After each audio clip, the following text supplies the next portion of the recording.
Oke, selamat datang kembali di pembahasan kita. Nah, di bagian kedua ajaran Gus Wijaya ini, kita akan menyelam lebih dalam lagi. Kalau kemarin kita bicara soal dunia luar, sekarang kita akan fokus pada perjalanan ke dalam, menuju pusat kedamaian di dalam diri kita sendiri. Coba deh kita mulai dari pertanyaan ini. Sesuatu yang kayaknya kita semua pernah rasakan. Kenapa ya kita gampang banget cemas, khawatir, atau tiba-tiba sedih? Menurut Gus Wijaya, ini semua karena pikiran kita itu nggak pernah diam di tempat. Dia selalu ditarik-tarik, entah ke masa lalu yang penuh penyesalan atau ke masa depan yang penuh ketidakpastian. Kita lupa hadir di satu-satunya waktu yang benar-benar nyata. Dan solusi yang ditawarkan oleh Gus Wijaya itu sebetulnya sederhana banget, tapi mendalam. Beliau mengajak kita untuk pulang. Ya, pulang ke satu-satunya rumah sejati kita, tempat di mana kedamaian itu ada, yaitu di sini dan saat ini.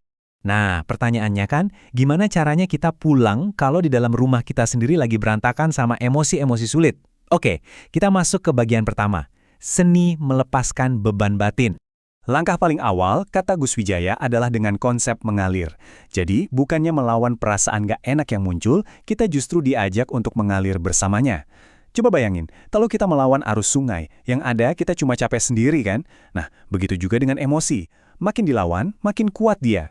Caranya pun sangat praktis. Pertama, akui aja perasaan yang lagi muncul. Sedih, ya sedih. Marah, ya marah. Nggak usah dihakimi. Kedua, stop melawannya. Jangan ditekan. Dan yang paling penting, yang ketiga, jadilah pengamat netral. Cukup amati perasaan itu lewat, kayak kita lagi nonton awan bergerak di langit. Nggak perlu dikasih label, nggak perlu dianalisis, biarkan saja dia lewat. Oke, setelah kita belajar mengelola apa yang ada di dalam, sekarang kita geser cara pandang kita terhadap dunia luar, terutama soal rejeki.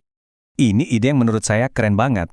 Gus Wijaya bilang, rejeki itu bukan sesuatu yang kita miliki, tapi sesuatu yang mengalir melalui kita untuk sampai ke orang lain.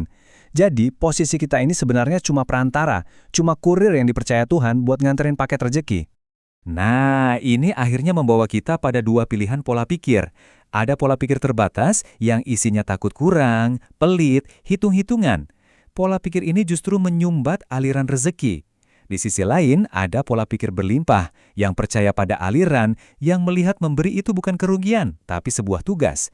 Justru dengan menjadi kurir yang baik, kata Gus Wijaya, aliran rezeki untuk kita malah makin lancar. Cara pandang sebagai saluran ini juga berlaku buat tantangan hidup loh. Jadi kalau kita lagi kena ujian, itu sebetulnya bukan hukuman, itu adalah cara Tuhan ngasih kita ilmu, ngasih kita pelajaran berharga. Jadi saat diuji, kita diajak untuk menikmatinya, karena kita lagi sekolah langsung sama Tuhan. Sekarang, kita bakal menyelam ke lapisan yang lebih dalam lagi.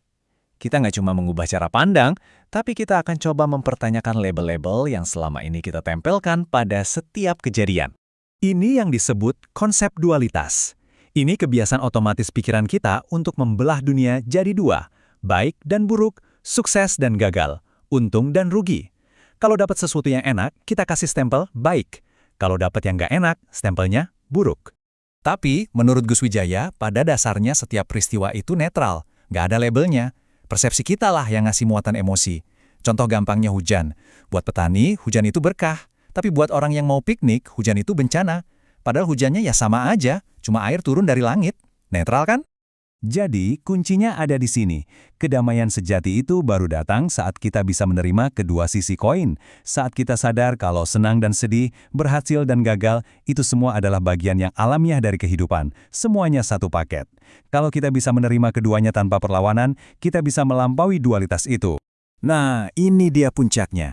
Ini yang membawa kita ke pusat dari seluruh perjalanan ke dalam diri kita, ke sumber dari semua jawaban yang selama ini kita cari-cari. Jadi setelah belajar mengalir, mengubah cara pandang dan melampaui dualitas, pertanyaannya adalah, di mana kita bisa menemukan guru yang sesungguhnya? Siapa yang pegang jawaban final dari semua pertanyaan kita? Jawabannya ternyata nggak ada di luar sana. Jawabannya selalu ada dan akan selalu ada di dalam dirimu sendiri. Gus Wijaya menegaskan ini berkali-kali. Kebenaran paling hakiki, guru paling sejati, itu ada di dalam. Kita ini terlalu sibuk mencari ke sana kemari, padahal harta karun yang kita cari itu sudah ada di dalam diri kita sejak awal. Perjalanan spiritual itu pada akhirnya adalah perjalanan pulang. Dan diri sejati yang dimaksud ini bukan tubuh fisik kita, bukan juga pikiran kita yang berisik atau perasaan kita yang naik turun. Diri sejati itu adalah kesadaran murni di baliknya. Sang pengamat yang hening, yang dengan tenang menyaksikan semua drama pikiran dan perasaan itu terjadi. Itulah hakikat kita yang sesungguhnya. Jadi, itulah inti dari perjalanan ke dalam diri menurut ajaran Gus Wijaya. Kunci dari semua pintu yang ingin kita buka ternyata selama ini sudah kita pegang sendiri. Pertanyaannya sekarang bukan lagi di mana kuncinya, tapi kapan kita mau mulai memakainya. Coba renungkan, kalau sumber kebijaksanaan tertinggi itu ternyata ada di dalam dirimu, pertanyaan pertama apa yang ingin kamu ajukan padanya?